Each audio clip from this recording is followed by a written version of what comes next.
Hey everyone, hope you're doing well today. So in this video, I wanted to talk to you about a few things you will do in the Hptuners scanner. This is mainly for the people that are remote or just using Hptuners in general. And this will help out with a few things and make sure that you have as little problems with the car as possible. So you'll notice a lot of times when you load a tune, especially on the older cars, like mine's an '08, so you'll have this a lot of times. You'll get a check engine light, and a lot of people freak out about that, but it's really just because whenever you write a tune to the computer, you interrupt the CAN bus signal, and that can throw a code. It doesn't happen all the time, but it can. So usually what I recommend people doing after they get a tune is connect a vehicle, and you're going to have the scanner open anyways to log the car.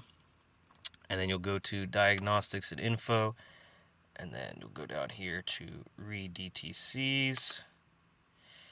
And usually up in this area, you will have whatever DTCs. A lot of times it's a lost communication code, but it's not a big deal. And then you'll just clear them, and then you're pretty much good. And then exit. Now the next big thing is you will go to vehicle controls and special functions right there. So this has a few features that are kind of nice. They're going to be a little different depending on the car and the computer, but a lot of them are still going to have these same settings. You have throttle relearn, reset all adaptives. Usually when you first get a tune, it's best to reset all the adaptives. That'll reset the throttle adaptation and the fueling, which is nice because it's going to be specific for, if you've got different mods, you live in a different place, the air, just a whole lot of different air fuel settings for driving around.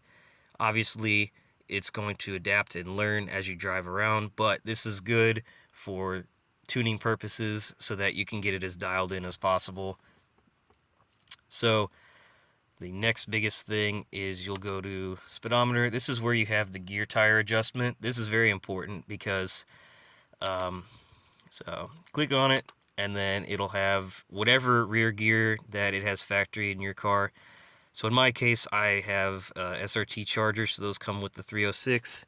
If you change out your rear gear, you will have to come to here because it will change the speedometer drastically and potentially could throw code. So you'll enter whatever your current gear, rear gear ratio is. So mine's stock, which is 306. You hit enter.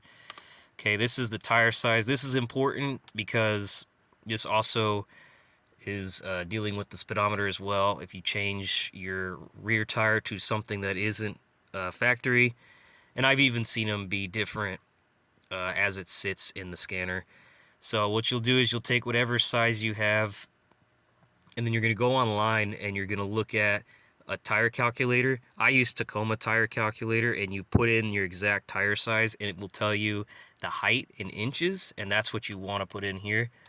So in my case, it's 27.58, and once you've, believe I put that in correct, yep. And then once you know that, you enter that, hit OK, and it'll say it's successful. Then the next thing is you're going to have to do the EGS initialization. So you'll go to transmission, there it is right there, EGS initialization, do that, successful, okay. That's important because you just changed the rear gear and the tire size, and it needs to then adjust that to the transmission, and then you're pretty much done. The transmission should be shifting really good. The speedometer should be as accurate as it can be, and it will give you the least amount of problems, because I've seen some people switch out tires to a pretty far amount beyond the stock settings, and it'll throw codes. I've seen it before. It's not a common thing, but it can happen.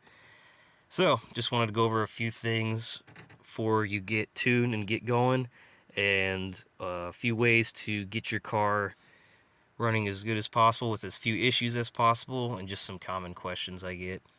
So thank you for watching. Have a nice day.